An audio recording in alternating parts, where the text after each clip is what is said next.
संभल पे जिस तरह की घटना सामने आई है, वहाँ के सांसद हैं उनकी, देखिए सबसे पहली बात तो ये है कि संभल की चंडोसी की जो जामा मस्जिद है वो कोई 50 साल 100 साल नहीं बल्कि 200-250 साल पुरानी मस्जिद है, उससे ज्यादा है।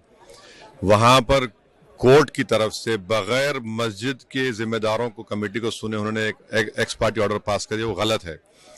दूसरा यह है कि एक बार तो आपने गलत ऑर्डर दिया, सर्वे हो गया, दूसरा सर्वे जब किया आपने किसी को इत्तला नहीं दी। तीसरी बात यह है कि पुलिस का यह काम था कि मस्जिद कमेटी को कॉन्फिडेंस में लेते या वहां की पीस कमेटी को।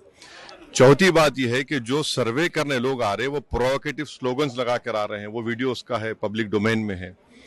और उसके बाद जो वहां पर वायलेंस हुआ जिसमें 3 मुसलमानों को गोली लगी, उनकी मौत हुई, हम इसका कंडेम करते हैं। ये फायरिंग नहीं बल्कि मर्डर है।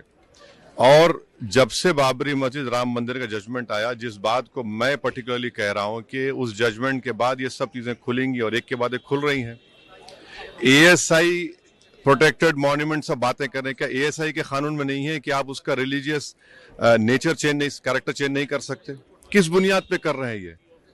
और आप किस बुनियाद पर अपने फेथ को दूसरों पे थोपेंगे? भाई कानून कोई चीज है ही नहीं है। जिस दिन कोर्ट में सुनवाई होती है उसी दिन ऑर्डर हो जाता है, उस दिन सर्वे भी हो जाता है। ये तो 1948 में ऐसे ही हुआ था बाबरी मस्जिद में। तो ये जो फायरिंग हुई है ये फायरिंग नहीं है, ये मर्डर है। और जो भी ऑफिसर्स इन्वॉल्व है उनको सस्पेंड करना चाहिए और एक सिटिंग हाई कोर्ट जज की इंक्वायरी होनी चाहिए। ये सरासर गलत है, जुल्म हो रहा है वहां पर तो संभल में। वहाँ के सांसद पे एफआईआर दर्ज कर दिया गया। आप जिस पे चाहे कर लीजिए भाई, जिस पे भी चाहे कर लीजिए, जज आप, जूरी आप, सब आप, तो बचेगा क्या फिर? अब सर जेपीसी में आप लोगों ने समय मांगा है क्या? जी अब जैसा अभी आपने हमारे डेलीगेशन तरफ से बोला गया है, मैं उसको रिपीट करना नहीं चाहता। मगर स्पीकर साहब ने बड़ी इत्मीनान से हमारी पूरी जितने मेंबर्स 11 नॉन बीजेपी एमपीज गए थे उनकी बात को सुना। वो बोले कि इसके ऊपर कंसिडर करेंगे और हमको उम्मीद है कि ऑनरेबल स्पीकर साहब इसका टेन्योर बढ़ाएंगे। क्योंकि आप देखिए बंगाल नहीं गई कमेटी, बिहार हम लोग नहीं गए, उत्तर प्रदेश में शिया वक्फ की प्रॉपर्टीज को हमने नहीं देखा। तो ऐसे कई, दिल्ली के मंत्री को बुलाना है, ऐसे कई स्टेट्स है जहां पर कमेटी को जाना चाहिए। वो स्टेक होल्डर्स हैं, उनकी बात को सुनना बहुत जरूरी है। सर वक्फ अमेंडमेंट बिल को लेकर आप क्या सोचते हैं? क्योंकि लगातार सरकार की तरफ से यही कहा गया कि जो मुस्लिम जनता है उनके हित में मुसलमान जो है उनकी, अभी ये कानून बना नहीं। आप देख लिए संभल में क्या हो गया है।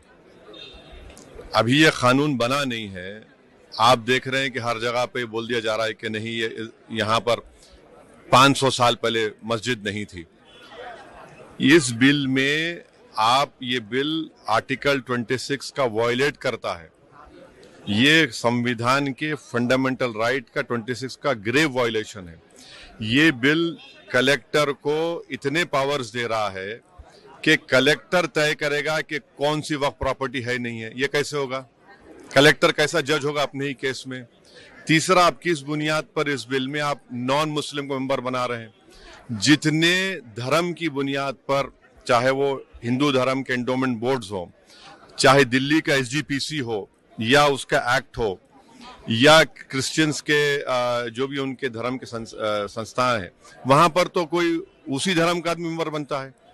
आप तो कंपलसरी स्टेट वक्फ बोर्ड में जहां पर 11 मुसलमान बनते थे वहां पर आप मेजॉरिटी नॉन मुस्लिम बनाना चाह रहे हैं। सेंट्रल वक्फ काउंसिल में मेजॉरिटी ऑफ नॉन मुस्लिम बनाना चाह रहे हैं। क्यों करना चाह रहे हैं आप? ये क्या मकसद है आपका? कलेक्टर को इतना पावर दे रहे हैं। तो ये आर्टिकल 26 का ग्रेव वायलेशन है और इसीलिए वक्फ को बचाने के लिए नहीं लाया जा रहा है। ये वक्फ को खत्म करने के लिए, और वक्फ बोर्ड को सिर्फ एक पोस्ट ऑफिस बना के रखना चाह रहे हैं। तो जो वक्फ की प्रॉपर्टी है वो गवर्नमेंट की दी भी नहीं है, इसको मुसलमानों की गाड़े खून की कमाई है, तो आप उसको छीनना चाह रहे हैं। और उतना ही मकसद है सरकार का। आप देख रहे हैं संभल में क्या हो रहा है, ऐसे ही और वाकयात होते रहेंगे। हो गया संभल पे जिस तरह की घटना सामने आई है, वहाँ के सांसद हैं उनकी, देखिए सबसे पहली बात तो ये है कि संभल की चंडोसी की जो जामा मस्जिद है वो कोई 50 साल 100 साल नहीं बल्कि 200-250 साल पुरानी मस्जिद है, उससे ज्यादा है। वहां पर कोर्ट की तरफ से बगैर मस्जिद के जिम्मेदारों को, कमेटी को सुने उन्होंने एक एक्स पार्टी ऑर्डर पास कर दिया, वो गलत है। दूसरा यह है कि एक बार तो आपने गलत ऑर्डर दिया, सर्वे हो गया, दूसरा सर्वे जब किया आपने किसी को इत्तला नहीं दी। तीसरी बात यह है कि पुलिस का यह काम था कि मस्जिद कमेटी को कॉन्फिडेंस में लेते या वहां की पीस कमेटी को। चौथी बात यह है कि जो सर्वे करने लोग आ रहे हैं वो प्रोवोकेटिव स्लोगन्स लगा कर आ रहे हैं, वो वीडियो उसका है, पब्लिक डोमेन में है। और उसके बाद जो वहां पर वायलेंस हुआ जिसमें 3 मुसलमानों को गोली लगी, उनकी मौत हुई, हम इसका कंडेम करते हैं। ये फायरिंग नहीं बल्कि मर्डर है। और जब से बाबरी मस्जिद राम मंदिर का जजमेंट आया, जिस बात को मैं पर्टिकुलरली कह रहा हूं कि उस जजमेंट के बाद ये सब चीजें खुलेंगी और एक के बाद एक खुल रही हैं। एएसआई प्रोटेक्टेड मॉन्यूमेंट सब बातें कर रहे हैं, क्या एएसआई के कानून में नहीं है कि आप उसका रिलीजियस नेचर चेंज नहीं, कैरेक्टर चेंज नहीं कर सकते? किस बुनियाद पे कर रहे हैं ये? और आप किस बुनियाद पर अपने फेथ को दूसरों पे थोपेंगे? भाई कानून कोई चीज है ही नहीं है। जिस दिन कोर्ट में सुनवाई होती है उसी दिन ऑर्डर हो जाता है, उस दिन सर्वे भी हो जाता है। ये तो 1948 में ऐसे ही हुआ था बाबरी मस्जिद में। तो ये जो फायरिंग हुई है ये फायरिंग नहीं है, मर्डर है। और जो भी ऑफिसर्स इन्वॉल्व है उनको सस्पेंड करना चाहिए और एक सिटिंग हाई कोर्ट जज से उसकी इंक्वायरी होनी चाहिए। ये सरासर गलत है, जुल्म हो रहा है वहां पर तो संभल में।